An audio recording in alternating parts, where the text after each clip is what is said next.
നമസ്കാരം. നിരോധിത സംഘടനയായ പോപ്പുലർ ഫ്രണ്ട് ഓഫ് ഇന്ത്യയുടെ വിദേശ ഫണ്ടിങ്ങും രാജ്യവിരുദ്ധ ഗൂഢാലോചനകളും അന്വേഷിക്കുന്നതിന്റെ ഭാഗമായി കേരളത്തിൽ നടത്തിയ വ്യാപക റെയ്ഡിൽ ഡിജിറ്റൽ തെളിവുകളടക്കം കണ്ടെടുത്ത് ദേശീയ അന്വേഷണ ഏജൻസി. എതിരാളികളെ ഇല്ലാതാക്കാൻ PFI ഹിറ്റ് ടീമും സായുധ സംഘങ്ങളെയും രൂപീകരിച്ചെന്ന അന്വേഷണത്തിൽ വ്യക്തമായി. ഇന്നത്തെ റെയ്ഡിൽ നിരവധി രേഖകൾ പിടിച്ചെടുത്തു. അതെല്ലാം പരിശോധിച്ചു വരികയാണ്. വിവരങ്ങൾ അറിയിക്കാൻ റിപ്പോർട്ടേഴ്സ് വിംഗ്, സായുധ സേന, എതിരാളികളെ ഇല്ലാതാക്കാൻ ഹിറ്റ് ടീം തുടങ്ങിയവ രൂപീകരിച്ചിരിക്കുന്നതായി കണ്ടെത്തലുണ്ട്. ബുധനാഴ്ച പുലർച്ചെ മുതൽ സംസ്ഥാനത്തെ 9ഓളം കേന്ദ്രങ്ങളിലാണ് ഒരേ സമയം പരിശോധന നടന്നത്.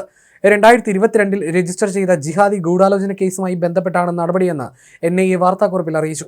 എറണാകുളം, തൃശൂർ, പാലക്കാട് ജില്ലകളിലായി നടന്ന റെയ്ഡിൽ മൊബൈൽ ഫോണുകൾ, ലാപ്ടോപ്പുകൾ, സിം കാർഡുകൾ എന്നിവയുൾപ്പെടെ നിരവധി ഡിജിറ്റൽ ഉപകരണങ്ങളും സുപ്രധാന രേഖകളും അന്വേഷണ സംഘം പിടിച്ചെടുത്തു.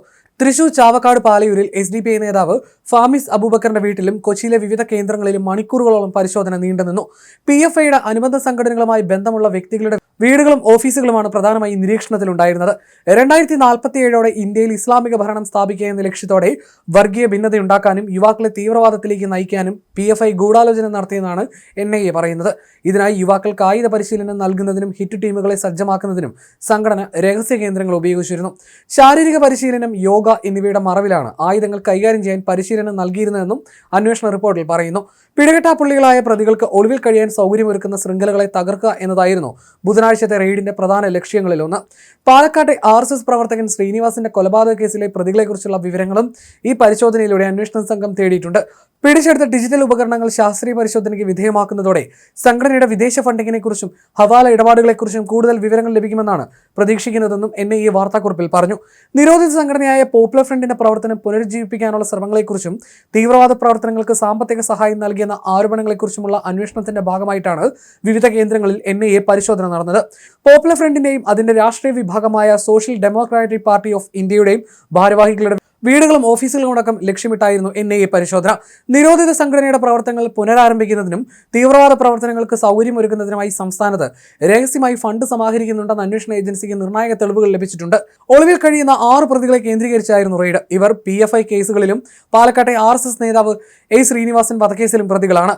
മേലെ പട്ടാമ്പി സ്വദേശി മുഹമ്മദ് മൻസൂർ, എറണാകുളം സ്വദേശി മുഹമ്മദ് യാസർ റാഫത്ത്, പാലക്കാട് സ്വദേശി അബ്ദുൾ റഷീദ്, എറണാകുളം എടവനക്കോട് സ്വദേശി അയ്യൂബ് TA, മലപ്പുറം വളാഞ്ചേരി സ്വദേശി മൊയ്തീൻകുട്ടി, എറണാകുളം പറവൂർ സ്വദേശി അബ്ദുൾ വഹാബ് എന്നിവരാണ് പിടിയിലാകാനുള്ളത്. ഇവർക്ക് ഒളിവിൽ താമസിക്കാൻ സൗകര്യമൊരുക്കിയവരെ കേന്ദ്രീകരിച്ചും അന്വേഷണം നടക്കുന്നുണ്ട്. റെയ്ഡ് നടക്കുന്ന സ്ഥലങ്ങളിൽ സുരക്ഷ ഒരുക്കുന്നതിനും അനിഷ്ട സംഭവങ്ങൾ തടയുന്നതിനുമായി കേന്ദ്ര സായുധ പോലീസ് സേനയും വിന്യസിച്ചിരുന്നു. 2022 പോപ്പുലർ ഫ്രണ്ടിനെ കേന്ദ്ര സർക്കാർ നിരോധിച്ചത്. നിയമവിരുദ്ധവും തീവ്രവാദപരവുമായ പ്രവർത്തനങ്ങളിൽ സംഘടനകളുടെ പങ്കാളിത്തം കണ്ടെത്തിയതിനെ തുടർന്നായിരുന്നു ഇത്. നിരോധിത സംഘടനയായ പോപ്പുലർ ഫ്രണ്ട് രഹസ്യ ശൃംഖലകളിലൂടെയും അനുകൂല പ്ലാറ്റ്ഫോമുകളിലൂടെയും പ്രവർത്തനം തുടരുന്നുണ്ടോ എന്ന് കണ്ടെത്തുന്നതിനായിട്ടുള്ള അന്വേഷണത്തിന്റെ ഭാഗമായിട്ടാണ് റെയ്ഡ് നടത്തിയതെന്ന് വൃത്തങ്ങൾ അറിയിച്ചു. സംഘടനയുമായി ബന്ധപ്പെട്ട് NIA മുമ്പ് നടത്തിയിട്ടുള്ള ഓപ്പറേഷനുകളിൽ അറസ്റ്റിലായവരിൽ നിന്ന് ലഭിച്ച വിവരങ്ങളുടെ അടിസ്ഥാനത്തിലാണ് ഇപ്പോൾ റെയ്ഡ് നടന്നതെന്നും റിപ്പോർട്ടുണ്ട്. റെയ്ഡിൽ പിടിച്ചെടുത്തിട്ടുള്ള ഡിജിറ്റൽ ഇലക്ട്രോണിക് ഡേറ്റയും സാമ്പത്തിക രേഖകളും മറ്റു ഉപകരണങ്ങളും ഉദ്യോഗസ്ഥർ പരിശോധിച്ചു വരികയാണ്. അതേസമയം റെയ്ഡുകളെക്കുറിച്ചുള്ള വിശദമായ വിവരങ്ങളോ കണ്ടെത്തലുകളോ സംബന്ധിച്ച NIA ഇതുവരെ ഒരു ഔദ്യോഗിക പ്രസ്താവനയും പുറത്തിറക്കിയിട്ടില്ല. റെയ്ഡിൽ നിന്നുള്ള കണ്ടെത്തലുകളുടെ അടിസ്ഥാനത്തിൽ കൂടുതൽ നടപടികൾ ഉണ്ടാകുമെന്നാണ് പ്രതീക്ഷിക്കുന്നത്. മുഹമ്മദ് മൻസൂർ യമനിലേക്ക് കടന്നതായും സൂചനകളുണ്ട്. പ്രതികൾക്കായി 2024 ലുക്കൌട്ട് സർക്കുലർ പുറത്തിറക്കിയിരുന്നു. ഇവരെ കണ്ടെത്തുന്നവർക്ക് ലക്ഷങ്ങളായിരുന്നു പാരിതോഷികം പ്രഖ്യാപിച്ചിരുന്നത്.